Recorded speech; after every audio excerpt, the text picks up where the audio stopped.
really like how the course was structured because from year one I just took a general business management course, tried to work out what were my interests. So I tried different modules, marketing, economics, accounting, finance, and then I decided to specialize into finance because my interests were mostly there. And then something that really helped me to understand a little bit my initial career path was probably the mentorship program that the University of Westminster offered to us. I still do mentorship right now. I found them very helpful, like very safe space to like just share your concern, work out your career doubts, and get inspiration from someone that has been in your shoes in the past. So definitely, this is a great thing that a university offered. This university was really amazing. Aside from the teachers and the courses, there's a lot of room for you to be entrepreneurial and start your own society or be part of student-run clubs. The benefit of these things is that you can really develop a lot of soft skills. And then on the side, through speaking through lecturers, attending the lectures, you're really able to explore the industry and see where the interest lies for you.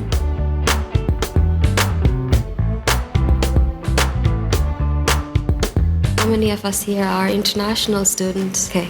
Got a few hands. So I think we have a shared worry that by the end of our university life, if we don't find a job, eventually we'll have to go back home. So that was a major worry for me because back then they didn't have the postgraduate visa as well. And it was also COVID when I graduated. So it made it like 10 times harder to find a job. Not because you didn't have the skills, but because the opportunities became so few in that year. I was getting to the final stages of so many of these big companies, and then they would come back to me and say, apologies, we're not recruiting anymore because COVID. That was heartbreaking. It was actually like 2 months before I was set to leave the country that my visa was confirmed with the company that I was working part-time with at the time, and they decided, okay, yeah, we want to go ahead with you. So that was a major worry. When I graduated from Westminster, it was a very difficult year because we were in the middle of COVID. So I would say, very worried because I went back to Italy for the circumstances,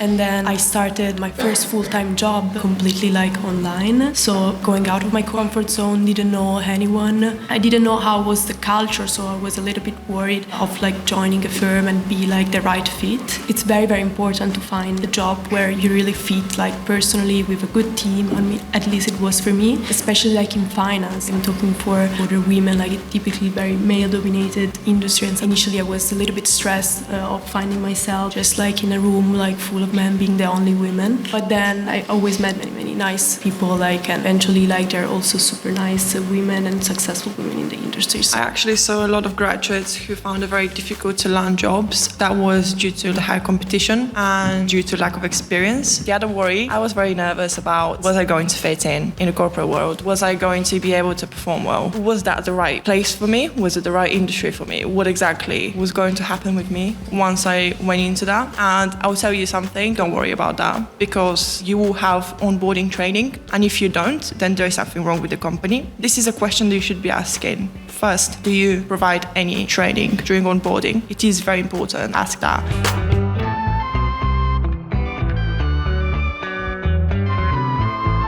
I found it always very helpful to look at opportunities through LinkedIn, but not just submitting the same CV as you said through the easy apply button, but really think about what you would like to do and then apply for a job with a reason, and then maybe use the LinkedIn to also reach out to the people that are in that role to understand how's their experience, what are the skills required for that role, right? And then I think recruiting companies were very, very helpful. And then I would say make the most out of the universities, career service, networking fairs, career fairs. I will touch on the university sources as well. So there is Engage. Guys, make use of it. This is where I actually found my volunteering role, which was very difficult to find, first of all. It was very difficult to land there. I've probably applied to over 40 volunteering roles. This was the only one that I landed, and it was through Engage. Make use of it. What's super important is what type of roles are you applying to, and also be mindful of the timing. For example, in banking, if you want entry-level roles, like the best way through is first starting with spring weeks, then through summer internships, applying to graduate schemes, and all the banks have their selection process between August and September. If you miss that, then you're out, and it's difficult to apply to full-time analyst roles. Super important to know the timing, be realistic with the roles that you're applying to. Apply everywhere, right? Like plan A, plan B, plan C. For summer internships, even consider like doing it back home or doing it in another country, you know? From the perspective perspective of an international student, because we need sponsorship, don't we, to be able to perform a role in the UK. So I think a good way to find those roles is to go on gov.uk website and see the list of which companies actually sponsor and such roles, and then go to the website of such companies and apply for those sort of roles. LinkedIn was my main source.